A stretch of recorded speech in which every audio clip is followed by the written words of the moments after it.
जय श्री राधे दोस्तों, ये हमारी पूजा की तैयारी हो चुकी है। आज ऋषि पंचमी का व्रत है, तो welcome to back my channel Ragini official 2। तो आप सभी मेरे इस चैनल को भी सपोर्ट करें, क्योंकि मैंने देखा है मेरे वीडियो नहीं चल रहे हैं। अब मैं ब्लॉग पर आ गई हूँ, तो आप मेरे ब्लॉग को सपोर्ट करें। मैं थोड़े थोड़े करके कोई ब्लॉग बनाया करूंगी। तो इस व्रत को करने में बड़ी कठिनाई होती है दोस्तों। मैं नहा धोकर तैयार हो गई हूँ, मैं बताना चाह रही हूँ, मैं पूजा के लिए जा रही हूँ। इस व्रत का समस्त नारी जाति के पाप के उद्धार के लिए किया जाता है, और इसको हर स्त्री करती है हिंदू धर्म में। इसको लिए बहुत अनिवार्य है, क्योंकि इसके दोषों को समस्त नाश कर दिया जाता है, पापों को। तो इस व्रत को बताते हैं। इसमें बहुत सारी चीजें नहीं खा सकते आप, जैसे हल्की जोते हुए फल या कुछ भी, मान लो कोई अनाज नहीं खा सकते। दूध भी बड़ी सोच समझ कर यूज करते हैं। इसमें चरणामृत के लिए भी घी भी गाय का होना चाहिए, और गाय का ही दूध होना चाहिए, और इसमें चीनी का प्रयोग नहीं किया जाता है। बड़ा ही कठिन व्रत लगता है मुझे तो ये। तो आइए मैं आपको पूजा की ओर लेके चलती हूँ। जब तक मैं पूजा करती हूँ, आपको इसकी कथा बताती हूँ। हिंदू पंचांग के अनुसार भाद्रपद माह के शुक्ल पक्ष की पंचमी तिथि के दिन ऋषि पंचमी का व्रत रखा जाता है दोस्तों। इसे ऋषि पंचमी के नाम से जाना जाता है। ठीक गणेश चतुर्थी के अगले दिन मनाया जाता है। इस बार ऋषि पंचमी का व्रत आज पड़ा है, जैसे मैं आपको बता रही। ऋषि पंचमी सप्त ऋषियों को समर्पित है। इसमें 7 ऋषि होते हैं। धार्मिक कथाओं के अनुसार ये 7 ऋषि हैं: वशिष्ठ, कश्यप, अत्रि, जमदग्नि, गौतम, विश्वामित्र और भारद्वाज। 7 ही इनमें गंगा स्नान करने के सभी पाप मुक्ति मिलती है। ऋषि पंचमी वाले दिन जल्दी उठकर स्नान निर्वत होकर घर में, मंदिर में अच्छे से सफाई करें। पूजा सामग्री जैसे धूप, दीप, फूल, फल, पंचामृत, घी रखें।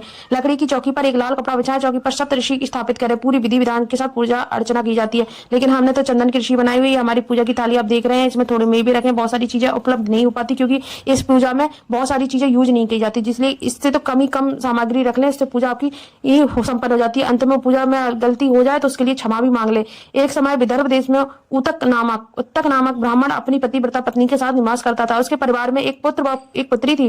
ब्राह्मण ने अपनी पुत्री का विवाह अच्छे ब्राह्मण कुल में कर देता है, लेकिन काल के प्रभाव के स्वरूप कन्या का पति अकाल मृत्यु को प्राप्त होता है और वह विधवा हो जाती है तथा अपने पिता के घर लौट आती है। एक दिन आधी रात में लड़की के शरीर में कीड़े उत्पन्न होने लगते हैं।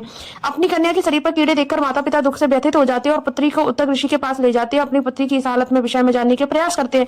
उत्तक ऋषि अपने ज्ञान से उस कन्या के पूर्व जन्म का पूर्ण विवरण उसके माता पिता को बताते हैं। कहते हैं कन्या पूर्व जन्म में ब्राह्मणी थी और इसने रजस्वला होने पर घर बर्तन इत्यादि छू लिए थे और काम करने लगी थी। इसी पाप के कारण इसके शरीर में कीड़े पड़ गए। शास्त्रों के अनुसार रजस्वला स्त्री का कार्य करना निषेध है, धर्म के कार्य करना निषेध माना गया, परंतु इस बात पर ध्यान नहीं दिया है। इसको दंड भोगना पड़ा। ऋषि कहते हैं यदि यह कन्या ऋषि पंचमी का व्रत करे और श्रद्धा भाव से पूजा तथा क्षमा प्रार्थना करे तो पापों से मुक्त प्राप्त हो जाएगी। इस प्रकार कन्या द्वारा ऋषि पंचमी का व्रत करने से अपने पाप से मुक्त को प्राप्त हो जाती है। इसलिए पाप को शुद्धि के लिए हर स्त्री ये ऋषि पंचमी का व्रत करना चाहिए।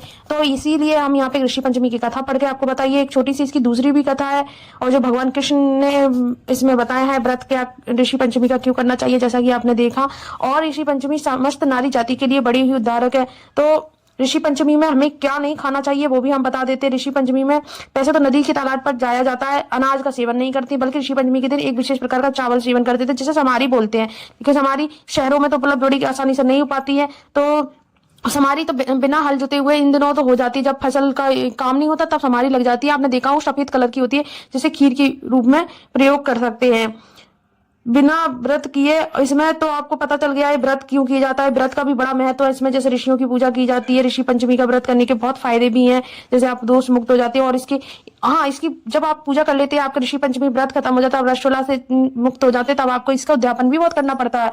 और ये हमारे हिंदू धर्म की बड़ी सुंदरता है। इसमें अंत में हम आरती के लिए तैयार हो जाते हैं और हमारी यहाँ पूजा संपन्न हो जाती है। हम गणेश जी की यहाँ पे आरती करते हैं।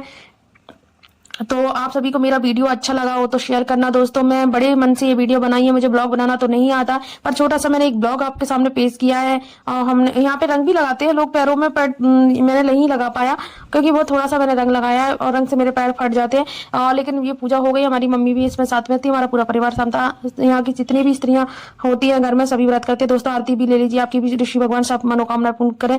तो अब हम व्रत करने के बाद हमें लग रही थी बहुत भूख, क्योंकि अब हम थक गए थे। हम जैसे हम आए, अब मुझे लगा क्या करूं मैं, क्या तो मैं थोड़ी सी बेहोशी सी आने लगी, क्योंकि इस समय समझ नहीं आता, कुछ नहीं खा सकते थे। बट अब आपसे मैं बोलने की स्थिति में नहीं हूँ। आप बस मेरा चैनल जाकर लाइक कमेंट शेयर कर देना। मैं यहाँ ये कह रही हूँ। जय श्री राधे।